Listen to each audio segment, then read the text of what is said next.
Good morning, Mike Mantle. Good morning. And didn't I just say this No is one of the time. great things? No time. So forget the good morning. And welcome to The Essence. This is the first show, and our first show is with Mike Mantle and beer. And I looked for somebody, Mike, who I think knows beer, who was able to not be hypnotized by the last kegger they had in high school. Definitely Uh-huh. not. And that they really, and in your case in particular, really used your tastes and likes for various beers to make it almost a science. Yeah. So tell me, how did you get involved with beer? Just kind of like collecting them at first and getting into, the bottles and kind of like baseball cards, collecting them all and trying each one and finding out what you don't and you do like. And from there, I mean, the beer world has pushed me along because they keep coming out with different flavors and so on. That's right, yeah. It's pretty crazy out there. Like the two that you have brought in, like the St. Peter's, they've been around for a long time with the cigar and beer, and gluten, and the same thing with the organic chocolate stout. This one here, these guys have been around for a really long time, and they've been doing it for a really long time. It's just very tasty. Yeah. Especially the chocolate. That chocolate is pretty good. Are most of the beers that we have here today, are they domestic or foreign? Well, the two that we just showed were foreign, and then majority of the ones that I brought are all West Coast. West Coast beer, uh-huh. Yeah. So anything from San Diego all the way up to Eugene, Portland, stuff like that. So what are we looking at over the next 5 to 10 years? Where do you think it's going? It can go anywhere. It is from the last 6-7 years. Just like today, I found this hard root beer. Yes. Oops, face at the camera. It's 5.9%, and I've heard that it tastes just like root beer. My gosh. Yeah, it's going places. Pretty soon. They already have ginger beer with alcohol in it. Mm-hmm. They have our local Rubicon here makes a beer with roses. Oh my. Mm-hmm. It's whatever you can set your sights at. I'm pretty sure someone can make it happen. So what's behind the evolution of beer? Is it still the most popular drink in America? Oh, I think it's more. Yeah, I think it's more popular than it was then. I think the major players, Anheuser and Coors and Miller Saab and stuff like that, they are on their way out unless they find something else to do. They are trying to trick the new consumers that like to drink this stuff and hide their name. And just like the one over here in Fairfield, they like to say this is so-and-so's brewery, but if you look at it, it's the same address as Anheuser.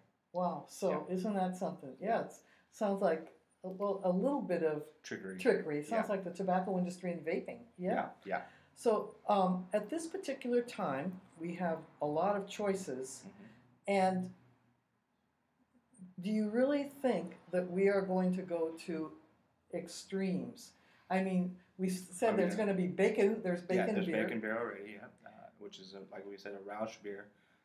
Most of the time, because of the smokiness of the meat, carries over into that. Is this strictly an American phenomenon that we've... So far, yes. Yeah, Other countries are not doing, like, I always think of German as... Yeah, the creator of Stone, Arrogant Bastard, and so on, he just actually is opening up a German brewery. Oh, wow. So they're going to start creating their beers over there because it's starting to reach over there where people are like, we want these beers. There's a couple other people that have started over there and have come over here. They're called Gypsy Brewers. There's a couple guys, two brothers, one who has Evil Twin Brewery, which is in New York, and then his other brother is here in San Francisco, and I think he's opening up another place somewhere else. Wow. Yeah, but they're really, really good. Gypsy Brewer basically is somebody who doesn't really have a home base station to make his beer, so he brews with other brewers. Right. And so he makes a lot of collaborations. Oh, that's nice. Yeah. So have you ever made your own? Yes, I've made my beer a couple times. A beer a couple times. I've never actually taken it all the way to bottling. It's because each time I've skunked it out. Yeah. Yeah, so it didn't really work. When we used to have that brewed up place, we've done that twice, and I've made my own beer all the way to bottling and stuff like that too. Which it's a different process there because you're doing it in a bigger batch. Yes.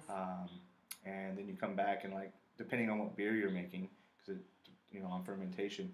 If you're making an IPA, you could be back in a month. If you're making a stout, you might be back in 6 to 8 weeks to help it do what it needs to do. Does it require rotating the bottles or? No, not really. Okay. No. It just sits and just waits for its time. To be bottled. Yeah.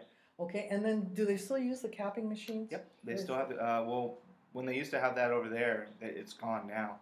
But they give you this little, click-on thing that you just pop it on. Yeah. I have 2 of those for home brewing, but like I said, I haven't bottled anything yet, so one day. Yeah. Sure. It's just, sure. Me, I'm lazy. So no, I don't think you're that. In your home, you probably collect beers. Yeah. Is there any advice you'd have for any listeners about how to take care of those beers before you like actually, cellaring them? Yes. So cellaring, it all really you just have to kind of figure out what you're going to just say like this isn't something you're going to cellar. Most of the time, something you're going to cellar is going to be in the what percentage is this one? That's 7.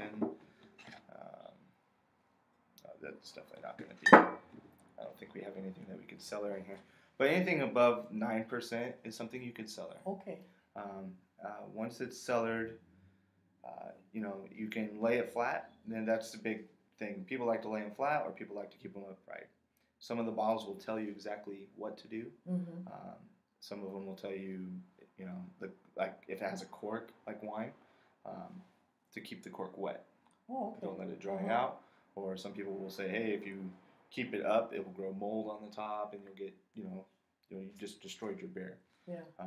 I age beers. I have a beer from 2001.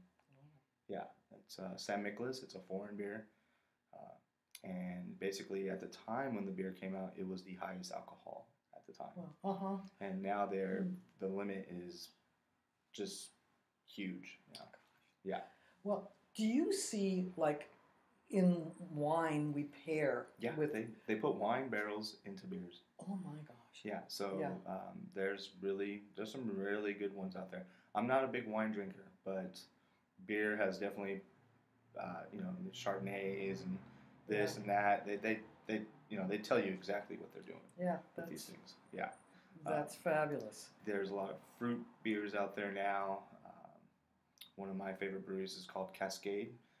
They're $30 a bottle to $20 a bottle. Yeah, and it's like wine, like you said, and you drink it slow. Try it out. Start it out cold. Let it warm up. Mm-hmm. More flavors, more berries, more whatever one you're drinking. A lot of times it's an oak barrel that they put it in. So exactly. The oak I think brings out a little bit more fruit than everything else. You probably know a lot about the history of beer, but one thing I found fascinating was that, like the British, when they were out with their British Navy out conquering the Atlantic, they felt that they always had enough food if they had beer. What's the nutritional value? I mean, is it... Keeps you from getting scurvy. Yeah. Yes, and probably other things too, but like the hops, are these good for you? The yeast, is that good for you? They say it is. There's all kinds of different yeast strains from the point of being able to... They do live yeast, they do bacteria yeast. So like Anchor Steam in San Francisco, they have basically an open bath of beer, and it collects all the San Franciscan air and stuff like that, and that allows it to, get bigger and stuff like that. That's interesting. The San Francisco, like sourdough, can be made easily in San Francisco, but not other places. Yeah. That's because of the air and the yeast and stuff like that. Same thing with the Anchor Steam. They're the ones that kind of started that type in doing that. Yeah. So when you get down to your last bottle of beer, it could make you nervous, right? Yeah, it could. Yeah, because there goes food. Oh, well, your normal, I go on beer trips just for exactly to the store, and I could stand there for about 20, 30 minutes trying to decide what to do, unless I know exactly what I want when I'm looking for something. And freshness is also a very big player in beer, because what my favoriteest beer is from Knee Deep in Auburn, and it's called Simtra, and it's like 11.25%. It's a triple IPA. When that is anywhere from a week to a month, the flavor is just super intense and super fresh to me. Right now, like when I went to the store, I was going to bring one for our thing, and I saw the date was like March 16th or something like that. That's like right at for me, the expiration date for me. But people will still drink it. They don't know. A lot of people don't know better still. And you learn a lot. So when I'm looking out there looking for stuff, I look for born on dates, or look for the case to see what it's doing. Mostly on IPAs or pale ales. Right. Because they have a lot of hops, and the hops die off really fast. So have you tried any of the gluten-free beers? I have. Omissions, which is made by, who is that? Widmer. Okay. They are up there on the North Coast. They're okay. That's got to be really hard, because if you like beer. Exactly. So what are you using in place of something with gluten? Yeah, you have to drink those ones that are gluten. Omissions. I think this one was gluten that you brought out, the St. Peter's. Yeah, gluten-free. Yep, that's gluten-free. Yeah, Sagorum. So I think Sagorum is like gum, isn't it? I think so. Yeah. Yeah, it's like molasses, I think. Yeah. There's a lot of options out there for a lot of people. I mean, even I think near beer.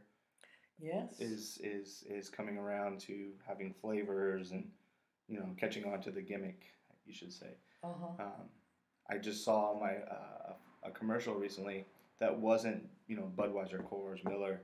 It was for Kona. Oh my. Yeah, it's two Hawaiian guys. Wow. Talking about it. Yeah. Yeah, but you don't see that. They don't do that. And I think everybody's starting to go after the bigger guys. There's kind of like a little war going on right now. Sure. Ever since Super Bowl, there was a Super Bowl commercial that was talking about that, where our beer drinkers don't like peach, pumpkin, whatever beers. We just drink beer. And then so it's funny, because the week before that, they bought a company that makes those type of beers. It is sometimes corporations. And, if you were going to give some advice to me about how to pair beer with food, what would I look for? Chicken. I would do anything from a IPA, pale ale, saisons, something that has a lemon pepper. Like I said, let's see, where's that one we brought in? We have a nice selection here of beers for people to see. We can bust these out. So this one, Saison de Buff. Oh yeah. Like I said, it has parsley, rosemary, sage, and thyme. That's something you would pair with chicken. Yeah, exactly. Because those are the spices you use in chicken. Right. You can marinate it. Yeah. But this. So you could marinate chicken in this beer. Yeah. And then grill, barbecue, grill it. Yeah, grill it. I don't think I've ever done anything on the oven, so I'm pretty much a griller. Yeah, exactly. But any of these beers, I mean, even maybe that root beer, you can marinate. I mean, beer is a natural tenderizer. Wow. Okay. So anything else as far as when you have like roast beef, do you drink it with wine, eat it with wine, or is there a beer that goes with roast beef? If I was to go have roast beef, I'd just grab an IPA or something. An IPA. Yeah. Something lighter. Yeah. When you have heavy food, lighter beer. Yeah. When I have a stout, I want to have kind of like a dessert. I kind of do it like a dessert, or a porter. You got to kind of be in the mood. Gloomy day. Yeah. Exactly. For me. Then there's the hard alcohol, the barley wines and stuff like that. It's another dessert beer. Even the fruit beers, I don't start out drinking those first. And they have session beers now, what is basically a really fresh IPA, but the alcohol level is like 4%, 5%, Wow. Because they were starting to jump up into the 9s and 10s, and people weren't buying them because they can't go to work or whatever. Sure, exactly. But these allow you to, have a lunch or something and go on your day. And I think a lot of them even call it, like, there's one out there called Work Day. Oh, wow. So you can drink and work. Yeah, yes, 4%. Yeah, oh, that's good. So percentage-wise, are we getting more alcohol in beers? Oh, yes. There is a TV show called Brewdogs. Those guys have the record now. I want to say it's in the 54%. Yeah. 54. Yeah, it's pretty high. What they do to get it that high is they basically freeze the beer and the alcohol comes out. I don't know if you've accidentally ever thrown a beer into the freezer and it goes. Yeah, I've had it explode. Yeah.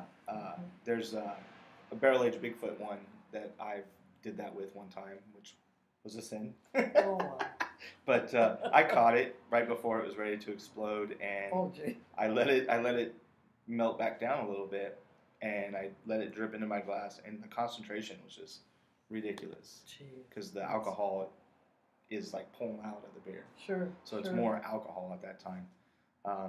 It's still considered a beer, so those guys are ridiculous. Their TV show, they're doing everything they can think about. When the city they're going to, they went to Vegas, so they had to have gold flakes in their beer. They had to have, certain this and that. They tried to make the most expensive beer in the world on that episode, and they did because they auctioned it off, so it became the most expensive beer. And then what did they get for that? Oh, I don't even know. It was they had Robin Leach doing the. Oh boy, yeah. Which was pretty funny. Yeah. He would be a good pick for that, though. Yeah. Oh, yeah. I think he ended up maybe buying it. Or no, three ladies ended up buying it. I remember that. But they made it into a special. They had hired somebody who was a specialist in bottles and wine glasses. Sure, and stuff. Sure. So he made the vessel and stuff like that too. So it was pretty crazy. They make remarkable beers. I didn't bring any of their beers, but they make really good stuff. One more question about Mexican food. Why is it that some of the Mexican beers, like Tecate and Dos Equis, taste so good with Mexican food? Do all beers taste good? It does. They really do. Sometimes you want a Corona. Yeah, exactly. Exactly. There's plenty of beers out there too that you can do the same thing with, like the grapefruit Sculpin. Oh yeah, you could Ballast have that. Point. Yes. Yeah. If you're having some street tacos. Yeah, would be perfect. really good. Oh, that's perfect. The habanero one. Yes. Really good with food. Yeah. Every single time I've ever had the habanero, I've only had a 6-pack, but every time that I had it, eating it with food mellowed the heatness down and made whatever you're eating a lot better. Wow. Yeah. Well, I'll tell you that I have learned something in a very short period of time this morning, and I really thank you for being with me here. No, not a problem. And we are going to now, we're going to be envious, and we're going to try a few of these, okay. And while we do, we'll just let the tape run, and if we can make any comments, that would be fabulous. Problem. Is there one that you in particular would like to try? Well, when you going into a session where you're trying a lot of beers, you usually want to go light to dark. Okay. Kind of usually the flavor profiles, how they get into there, malts and stuff like that they're using. You can go the other way, but I think if you try out with a stout first or something like that, that may overpower your profile, your flavor profile, all the way into your IPAs, because the hops are going to really kick you in the butt. Are they going to? Yeah. So make you remember. Yeah, we can either try the grapefruit Sculpin, or we can try this is a hop hash. This is probably another one too. And actually, we should probably drink that one first. And that's the Saguaron beer. Oh, Saguaron. St. Peter's. St. Peter's. Okay, perfect. Yep, it's old school. Green bottles, are no good for beer. Really? Yeah. Okay. Yeah. Light is beer's natural enemy. So. Oh, okay. It might make a cute lamp though when it's. That is something I am working on myself. I bought something that's called a kinkajou. Oh wow! And basically, you put it around the bottle and you cut it, and you can turn them into glasses. Oh, how neat! Or turn them into lamps if you cut it down here and have the bulb come out on this side on the 22s. Yes, exactly. So you could actually make that into a beer glass. Mm-hmm. Yeah, that's fabulous. Pretty crazy. It's pretty crazy. Well, shall we crack that open? Sure. Just make some.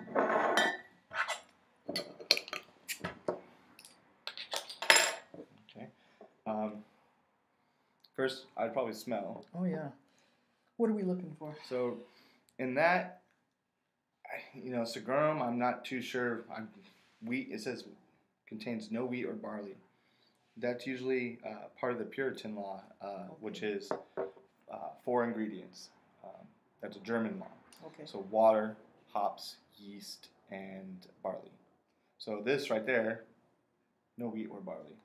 So it's 2 out of 4, eh? Yeah, 2 out of 4. So yeah, we'll see. I've never actually had. I thought this was the regular St. Peter's one. So let's see. Thank you. Mm-hmm.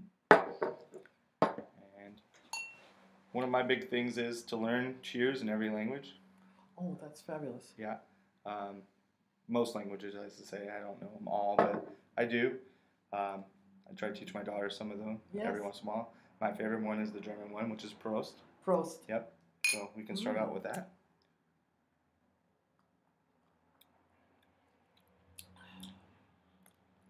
That is definitely different. Yeah, I'll say. It's kind of champagne-y. Yes. Very fizzy. On a 5-star scale, I'd probably give this like a 2.4, 2.5 on that scale. Because, like I said, I'm more of a West Coast guy. I like the West Coast beers. Like I said, I do like European beers too. Right. But yeah, it's very fizzy. It is, and it does have it holds. There's a tongue flavor that. Yeah, it's on the top of your mouth. It is indeed. Yeah. So, what could you eat with this? I think you could eat the tacos with this. With this, yeah, because it's pretty light. It's kind of light, yeah. You could probably pair this with chicken. This is. I think this is English. Yeah, this is an English beer. So I don't know if they would maybe eat it with some brats or some stuff like that. Yeah. Or some bangers and mash, maybe. I don't know if that would go good with that. Maybe it would help marinate the meat a little bit better. I don't see this one too much around. No, in fact, I was up in Eureka, and they said, well, if you want to try something different, try this. Mm-hmm. And with sorghum, it's got a little molasses in the back, but yeah, there's something there. Yeah, there is. It's not a normal beer flavor. Is any beer made with rice? Yes. I can't remember their name, but there's a lot of them over there in Japan and stuff like that that make it with rice. There's a couple here in the States that probably do the same. They've explored a lot of options already. And I'm pretty sure a lot of them have already turned back the clock and said no. Exactly.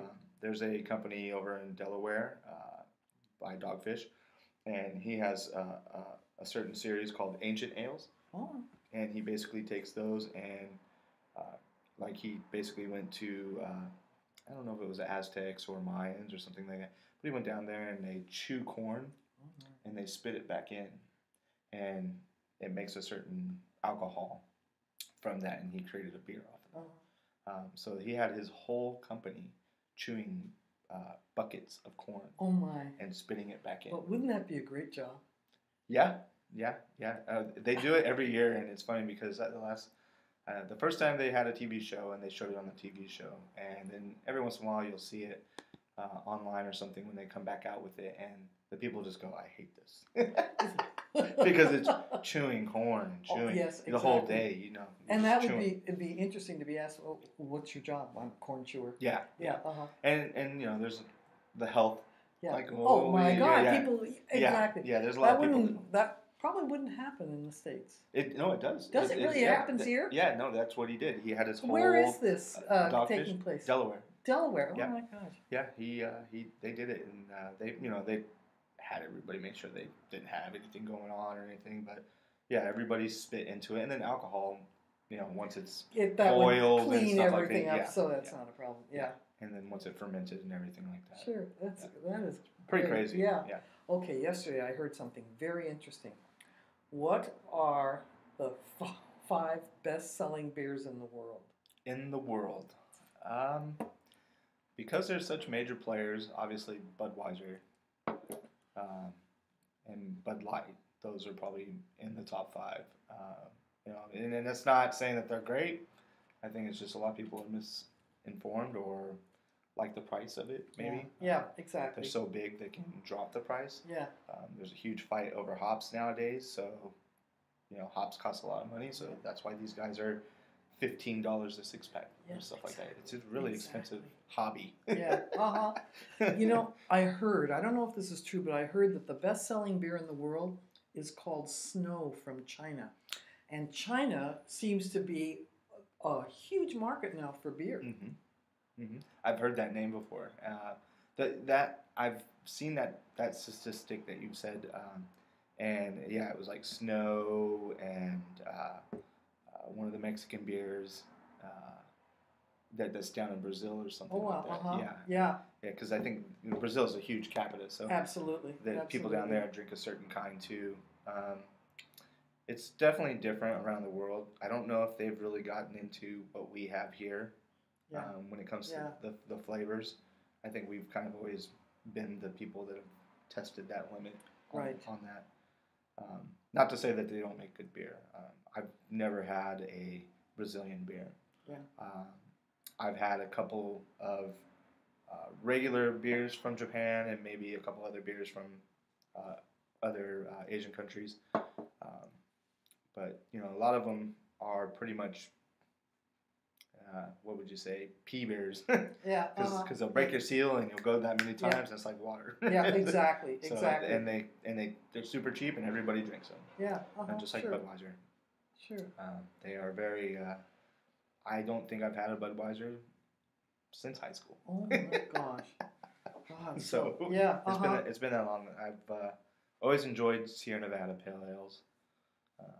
That was probably one of my first, and Boston Lager, Sam Adams.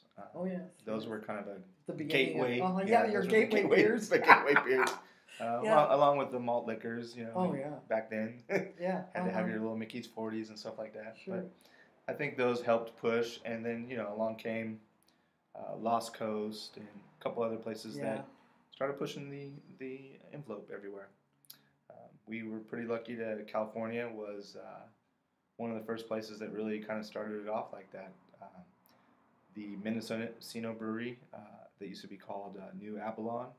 They were one of the first deals, which was their beer wasn't that great. They recreated it and it wasn't that good, but it was a start.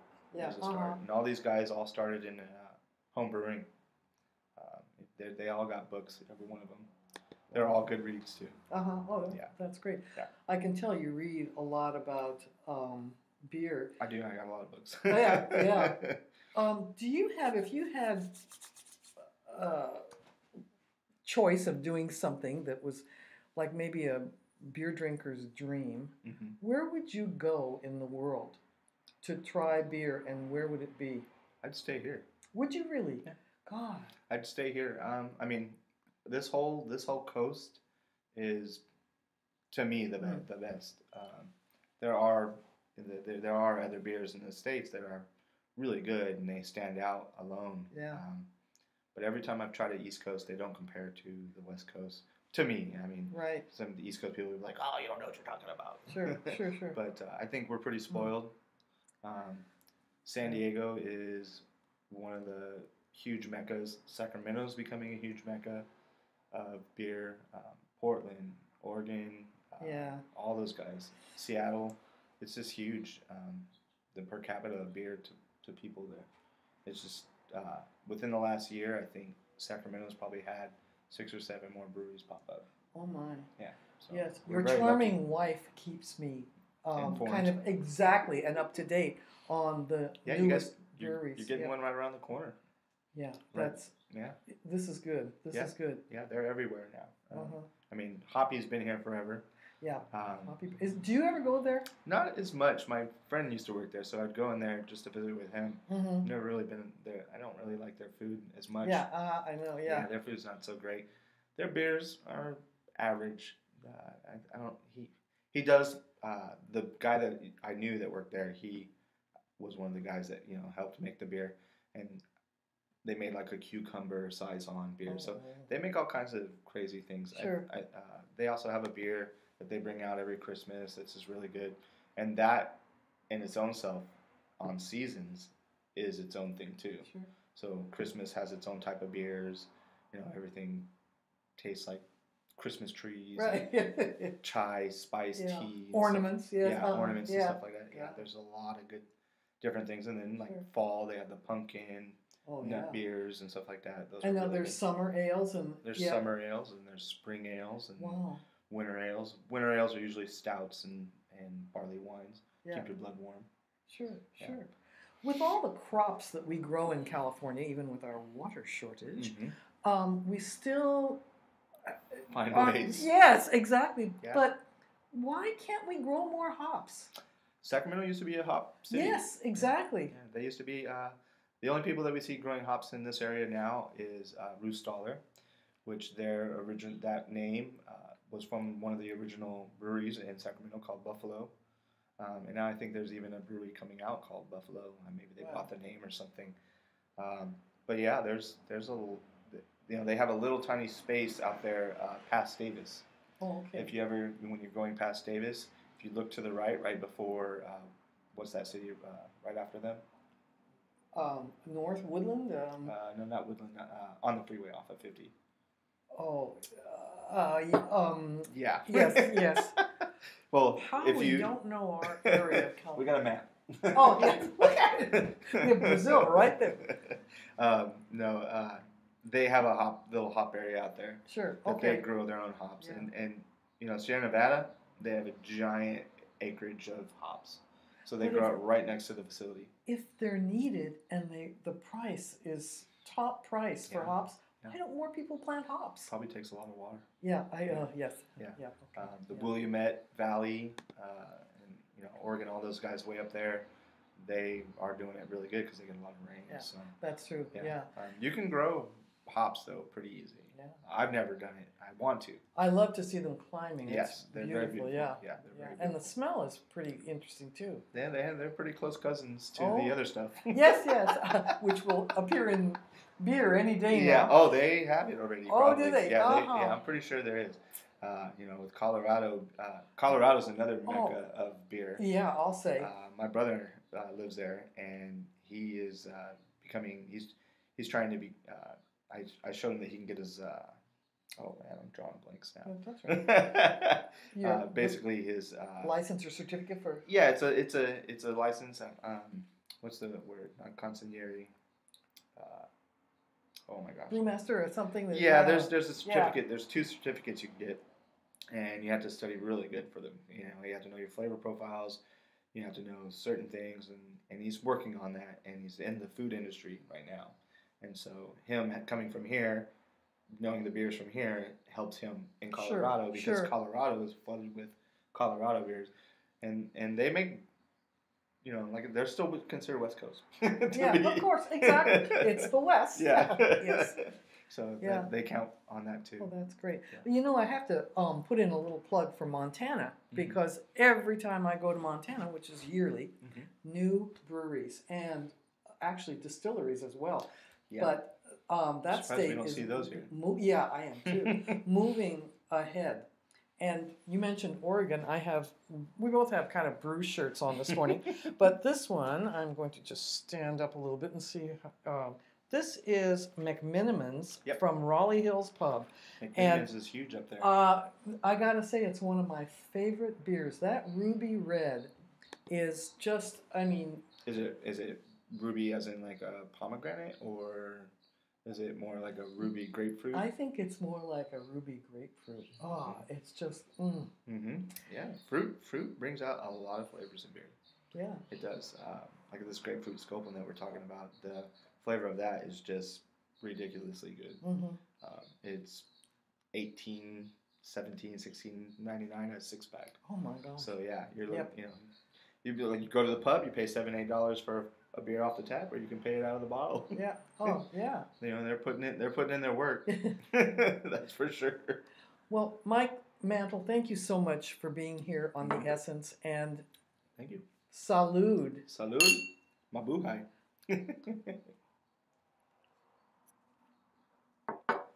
Mabuhay is Tagalog for cheers.